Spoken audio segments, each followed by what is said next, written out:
Kirjat Abba deviendra Hébron. Bien aimé, on parle des hommes dans la Bible, mais rarement on parle des hommes comme les Caleb, les hommes fidèles. Caleb est le symbole un peu de la fidélité. Parmi les espions, tous ceux qui sont partis explorer Canaan, la Bible dit, il fut le seul qui fut fidèle à Dieu. Il a rapporté les faits conformément à ce que Dieu avait dit. Caleb, c'est l'esprit de la fidélité. Une personne, même quand c'est difficile, elle ne peut pas se détourner de Dieu pour aller encore consulter les marabouts et les féticheurs. Caleb, c'est une personne qui ne peut pas, même dans la fin, renier Dieu. Bien aimé, combien de personnes restent fidèles lorsque le temps passe, lorsque les entreprises échouent, lorsque ce qu'ils ont espéré n'arrive pas. Combien de personnes restent fidèles à Dieu lorsque l'examen, ils ont tellement bossé, ça échoue. On dit Dieu n'existe plus. Si Dieu existait, ça allait marcher. J'ai tout fait, les dîmes, les offrandes. J'ai même prié, j'ai jeûné. Mais pourquoi ça n'a pas marché? Est-ce qu'il y a des hommes fidèles encore? Est-ce qu'il y a des femmes fidèles encore? Des gens qui peuvent dire, même si je dois mourir, je préfère mourir au lieu d'aller donner mon âme au diable. Je préfère périr et aller au paradis au lieu d'aller faire une alliance avec la sorcellerie. Eux tous, ils ont fait de faux rapports. Oh, c'est que Dieu voulait. Dieu avait déjà dit que Canaan devait être l'héritage, la propriété de son peuple. Mais les autres sont allés contre la parole de Dieu. Mais Caleb est resté fidèle à la parole du Seigneur. Comme les personnes encore, quand tu sais que la Bible dit, tu ne dois pas vivre dans l'impureté, peuvent encore regarder l'impureté et dire à l'impureté, je préfère la sainteté. Comme les personnes encore peuvent encore regarder le mal et dire, je préfère faire le bien et me conformer à la parole du Seigneur. La marche chrétienne est tellement difficile. Chaque jour, il y a des obstacles, il y a des épreuves. Mais la Bible dit, si tu es fidèle jusqu'à la fin, tu auras la couronne de vie. Alléluia. Malgré le temps, les circonstances, remous politiques, changements sociaux, changements politiques. Bien-aimé, ne dis pas que affaire de Dieu, c'était avant. Bien-aimé, c'est pas ça. Il faut garder la foi. Reste concentré sur Dieu. Un jour, toi aussi, tu auras ton histoire. Si Caleb a eu son histoire, parce qu'il est resté fidèle à Dieu. L'histoire s'écrit dans la fidélité. La Bible dit, Christ est resté. Il a obéi jusqu'à ce qu'il se donne à la croix. Et Dieu l'a souverainement élevé. On ne peut pas devenir souverain si on n'est pas fidèle. Même si tu vois que le temps change, toi ne change pas. Laisse les circonstances changer parce que toi tu ne maîtrises pas le temps et les circonstances. Seul Dieu maîtrise le temps et les circonstances. Il fera en sorte que ça change de couleur en ta faveur. Si toi tu ne changes pas, Dieu fera en sorte que l'argent change et l'argent vienne vers toi. La vie vienne vers toi. La croissance spirituelle te localise. La richesse te localise, mais si tu changes, bien-aimé, tu n'auras pas d'histoire. Caleb a eu son histoire et les autres espions qui parlent de personne. Un jour, il y a quelqu'un qui me disait, je connais tel pasteur, on a commencé ensemble, mais aujourd'hui, regarde comment je suis. Lui, il est connu, on le voit à la télé, mais il faut bien l'expliquer. Lui, il est resté fidèle à Dieu. Depuis la galère, il est resté fidèle à Dieu, jusqu'à ce que Dieu l'établisse. Mais toi, quand tu as vu un peu de galère dans le ministère, tu as fait quoi? Tu as rebroussé chemin. Tu es parti. Si tu restes fidèle à Dieu, tu auras la couronne de vie. Un jour, 2 jours, 3e jour, on n'est pas là. 1 mois, 2 mois, 3 mois, on change. Mais le monde même récompense ceux qui sont fidèles. Dieu dit, si tu es fidèle jusqu'à ta mort, tu auras la couronne de vie. Tu vivras éternellement. Dieu va te donner ce que toi-même, tu n'espères plus. La Bible dit, ce que Dieu a promis en ce temps-là, finalement, Caleb a pu avoir. Peu importe le temps, Dieu te donnera. Il accomplira ses promesses en ton endroit. Dieu lui a promis que la terre qui est Kirjat Arba lui appartiendra.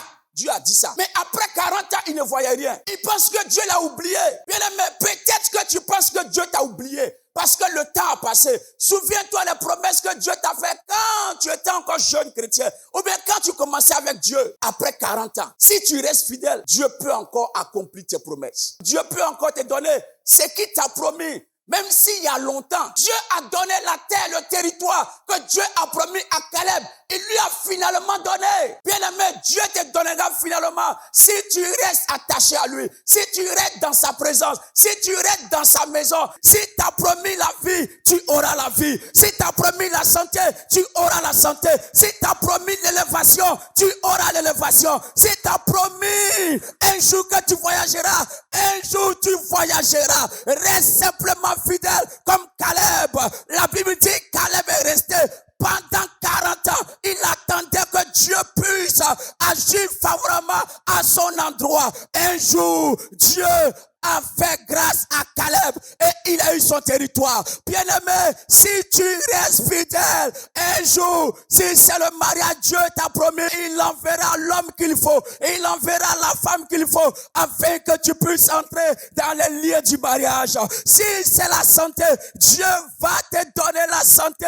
Si tu restes fidèle, peu importe la maladie, peu importe le corps qui est touché, le corps qui est foudroyé par la maladie, Dieu peut guérir tout le corps, Dieu peut renouveler le sang, Dieu peut guérir tes nerfs, Dieu peut encore te donner la santé, il peut encore te donner ce qu'il t'a promis, parce que la Bible dit, sa promesse est oui et amen. On ne peut plus ajouter de paroles, parce que lui qui a promis, il est fidèle pour le réaliser. Lui qui a promis, il est fidèle pour envoyer sa promesse à l'existence. Pourquoi ton cœur bat?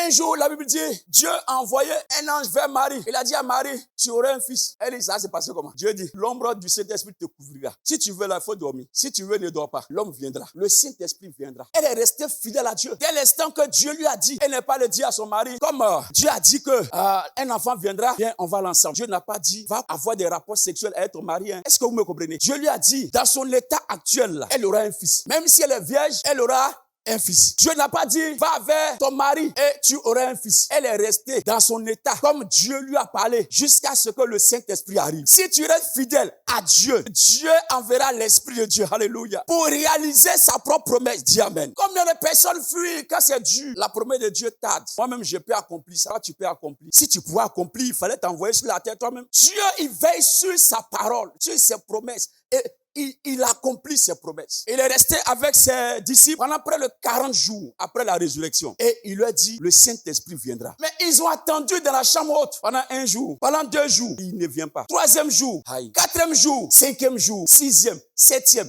8e, 9e, mais 10e jour, le jour de la Pentecôte. La Bible dit, il y a eu un grand bruit. La promesse est accomplie. Je ne sais pas combien de temps tu attends. Tu es assis là. Et puis tu dis, depuis combien de temps? Bien aimé, même si c'est 5 ans, un jour, la promesse s'accomplira. Tout ce que je te demande, sois fidèle. Pendant que tu attends l'accomplissement de la promesse, ne va pas dans le péché. Reste concentré sur Dieu. Les disciples ont fini par recevoir le Saint-Esprit. Toi aussi, tu finiras par recevoir ce que Dieu t'a promis. Salomon ne devait même pas être roi, vous savez. Il avait d'autres grands frères. Mais Dieu dit au prophète, Salomon va remplacer David. Donc, malgré qu'il y a eu un camp qui s'est soulevé, mais Dieu a tout fait pour que Salomon puisse devenir roi. Ce que Dieu a dit, il va l'accomplir. Ce que Dieu a résolu, cela arrivera. Dans l'histoire de Caleb également, la Bible dit, un jour, il dit à Josué, cette montagne-là, donne-moi, parce que c'est ma part. Bien aimé, c'était son héritage. Nous sommes tous à l'église, mais chacun a sa part. Kirjat Arba était la part de Caleb. Juda a eu sa part. Nephtali a eu sa part. Les autres frères, ils ont eu leur part. Les autres tribus. Mais la part de Caleb, c'est Kirjat Arba. Bien aimé, chacun a son territoire, chacun a sa destinée, chacun a sa part. Si tu restes fidèle à Dieu, Dieu te donnera ta part. La Bible dit, ce territoire était occupé. Même si c'est occupé, Dieu te donnera ta part. Dieu a libéré le territoire. Et il a possédé son territoire. Peu importe les ennemis, peu importe l'enfer. Même si on t'aime pas, on s'en fout. Mais c'est que Dieu t'a promis ta part. Que Dieu t'a promis. Un jour, tu auras cette part-là. Ruth était moabite, mais la Bible dit, elle est restée fidèle à Naomi. Elle dit, ton Dieu sera mon Dieu. Elle est restée fidèle à Dieu. Au moment où elle marchait, elle quittait sa ville. À cause de sa fidélité, Dieu avait déjà prévu sa part qui était Boaz. Elle est arrivée, il y avait des femmes, mais Boaz a marié forcément Ruth parce que Boaz était la part que Dieu a prévu à garder à Ruth. Personne n'a pu détourner le cœur de Boaz. Un jour, Dieu te donnera ta part. Si tu es fidèle, Dieu te donnera ton Boaz. Pendant 38 ans, il était assis. Mais la part que Dieu lui a gardée, il devait être guéri autrement. Personne n'a été guéri autrement, à part lui. Pendant 38 ans, il a entendu. Un jour, Jésus est arrivé et il a été guéri autrement. Il y a ce que Caleb dit. Je les chasserai comme l'Éternel a dit. L'Éternel sera peut-être avec moi. L'Éternel sera avec moi. Si tu es fidèle, bien-aimé, Dieu va t'aider dans l'accomplissement de ses promesses. Il va t'aider à te réaliser. Même si les gens l'ont abandonné, il dit je les chasserai avec l'aide de Dieu. On n'est pas obligé de compter sur les frères, les sœurs, les cousins, les neveux. Ce qui est prioritaire, si Dieu est avec nous. Il n'a pas dit si ton cousin est avec toi, ton tonton du quartier est avec toi, si ton mari est avec toi. Non, si ta femme est avec toi. Non, si Dieu, seulement Dieu est avec nous. Si je suis resté fidèle et que Dieu est avec moi, je ferai des exploits. Vous avez peur parce que arrivé un moment, soit vous êtes infidèle à Dieu, ou bien vous avez carrément laissé le chemin, donc tu as peur. Mais quand tu es fidèle à Dieu, tu n'as pas peur. Il dit, je chasserai. Il n'a pas dit non, j'irai voir les autres là. Peut-être qu'il y a les guerriers dans la tribu de Benjamin. Non, j'irai voir les soldats de Juda. Il dit non, je vais te rassurer que Dieu est avec moi. Je chasserai.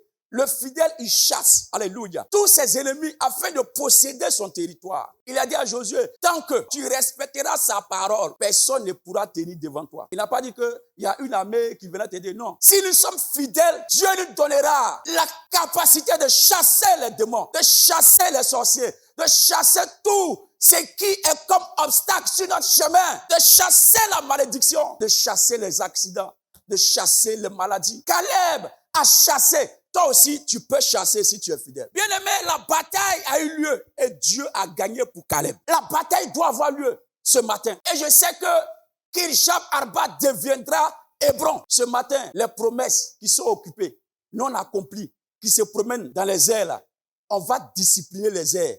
Et ces promesses là vont s'accomplir. Dis amen.